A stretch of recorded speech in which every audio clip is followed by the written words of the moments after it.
Hello बच्चों, NEET VNM chemistry में आप लोगों का बहुत बहुत स्वागत है। तो आज हम लोग देखेंगे बच्चों colour in complex compound. Complex compound में कलर कैसे और क्यों शो होता है, ये समझना बहुत ही जरूरी है। तो चलिए समझते हैं बच्चों। कलर के बहुत सारे फैक्टर होते हैं। पहली बात तो मैं आपको ये समझा दूं कि जो कॉम्प्लेक्स कंपाउंड होते हैं वो कलर देते हैं, इसको दो तीन फैक्टर होते हैं। पहला फैक्टर क्या है? डीडी ट्रांजिशन हो गया, डीडी ट्रांजिशन हो गया। Metal to ligand charge transfer, charge transfer के कारण ही कॉम्प्लेक्स कंपाउंड कलरफुल होते हैं। तो इन सारे चीजों को हमको समझना चाहिए। अब एक एक करके डील करेंगे। क्लियर है? तो देखिए अब यहाँ पे क्या होता है, जैसे कि कोई भी कॉम्प्लेक्स कंपाउंड कलर कब और क्यों शो करेगा। एक तो डीडी ट्रांजिशन, दूसरा चार्ज ट्रांसफर। चार्ज ट्रांसफर अलग से डिस्कस कर लेंगे, अभी डीडी ट्रांजिशन समझ लेते हैं। देखिए जैसे कॉम्प्लेक्स कंपाउंड हमारे हो गए, क्लियर है। अभी यहाँ पे वेवलेंथ लिखा है नैनोमीटर में, इसका मतलब इतने रेंज में ये प्रोसेस होगा, इतने रेंज में ये इस लाइट को एब्जॉर्ब करेंगे। और जो कलर होते हैं वो एक दूसरे के कॉम्प्लीमेंट्री होते हैं, पूरक होते हैं। तो जब इस वेवलेंथ में इस लाइट को एब्जॉर्ब करेंगे तो जो कॉम्प्लेक्स कंपाउंड का कलर होगा ये होगा। जैसे ये अगर कॉम्प्लेक्स है, इतने रेंज में येलो लाइट को एब्जॉर्ब करेगा तो ये हमें वायलेट दिखेगा क्योंकि कलर कॉम्प्लीमेंट्री होते हैं। ये इतने रेंज में ब्लू ग्रीन को एब्जॉर्ब करेगा तो हमको रेड दिखेगा। बस इसमें ये जो यूवी है अल्ट्रा वायलेट, ये हमारा विजिबल रीजन नहीं है, ये हमारा विजिबल रीजन नहीं है। इसके बाद इसमें जितने हैं वो विजिबल रीजन में होते हैं। बात समझ में आया? अब कैसे, चलो एक एग्जांपल से देता हूं। TiH2O6 यहाँ पे +3 है, 498 वेवलेंथ का लाइट जब एब्जॉर्ब करेगा तो यहाँ पे ब्लू ग्रीन एब्जॉर्ब करेगा, हमको रेड ब्लू के कॉम्बिनेशन का कलर मिलने वाला है। कैसे, जरा समझाता हूं, ध्यान से समझना। अब इसमें कैसे ट्रांजिशन होगा यही हमको समझना है। कैसे ट्रांजिशन होगा बेटा, यही हमको समझना है। चलो एक से बता देते हैं, अब ध्यान से समझ लेना यहां पे क्या होने वाला है।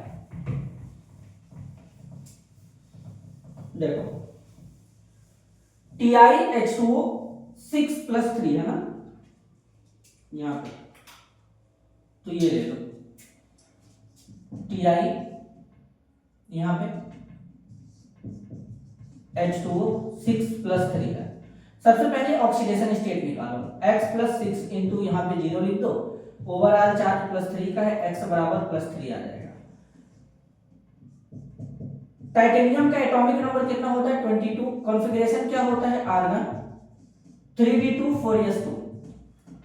3 चार्ज है तो 3 इलेक्ट्रॉन जाएगा, तो टाइटेनियम जो +3 में रहेगा तो आर्गन हो जाएगा और यहाँ पे क्या हो जाएगा? 3d1 हो जाएगा। डी में केवल एक इलेक्ट्रॉन दिखेंगे। अब जब क्रिस्टल फील्ड स्प्लिटिंग कराते हैं 3 2 4 1 5, तो दो पार्ट में ब्रेक होगा, ये Eg हो जाएगा, ये T2G हो जाएगा बेटा, यही होगा। ये हायर एनर्जी ऑर्बिटल होते हैं, ये लोअर एनर्जी ऑर्बिटल होते हैं, यही होते हैं ना। तो इसके केस में क्या होगा जरा ध्यान से समझ लेना, इधर एनर्जी इंक्रीज करेगा। क्लियर है? ऊपर हमारे क्या होंगे? 2 ऑर्बिटल, नीचे हमारे 3 ऑर्बिटल होंगे। अब जब कॉन्फ़िगरेशन लिखेंगे इसका तो क्या हो जाएगा? T2G 1 हो जाएगा, Eg 0 हो जाएगा। केवल एक इलेक्ट्रॉन है तो एक इलेक्ट्रॉन है केवल, तो यहां पे फिलअप कर लेते हैं। ये देखना, अब ये क्या करेगा? विजिबल रीजन में लाइट को एब्जॉर्ब करेगा। Hν मतलब लाइट, लाइट को जब एब्जॉर्ब करेगा तो ये वाला इलेक्ट्रॉन क्या करेगा? लोअर एनर्जी स्टेट है, ये T2G है, ये Eg है। T2G जो होता है लोअर एनर्जी ऑर्बिटल होता है, लोअर एनर्जी ऑर्बिटल होता है। तो ये लोअर एनर्जी ऑर्बिटल को एब्जॉर्ब करेगा, यहां पे ये एनर्जी को एब्जॉर्ब करेगा। एब्जॉर्ब करने के बाद इसका इलेक्ट्रॉन कहां पे जाएगा? हायर एनर्जी ऑर्बिटल में चला जाएगा। अब यहाँ पे Eg है, यहाँ पे ये Eg है, ये T2G है। फिर यहां से जाने के बाद जब वापस से हमारा नीचे वाले ऑर्बिटल में आएगा तो वहां पे हमको जो वहां पे क्या करेगा? वो एनर्जी को जब रिलीज करेगा तो उस टाइम पे हमको कलरफुल दिखेगा। तो जब इलेक्ट्रॉन लोअर एनर्जी ऑर्बिटल से हायर एनर्जी ऑर्बिटल में जाएगा, देन वहां से जब लोअर एनर्जी ऑर्बिटल में आएगा तो हमको कलर दिखेगा, और इसी प्रोसेस को डीडी ट्रांजिशन कहते हैं। तो डीडी ट्रांजिशन होने के लिए डी सबशेल में अनपेयर्ड इलेक्ट्रॉन का होना कंपलसरी है। और मेटल के साथ में लिगेंड का भी होना कंपलसरी है।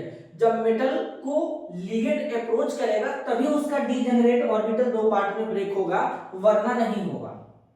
तभी ब्रेक होगा, वरना नहीं होगा। तो इसको तुमको ध्यान यहाँ पे देना पड़ेगा कि किस तरीके से हमारे जो कॉम्प्लेक्स कंपाउंड होते हैं वो कलर को शो करते हैं।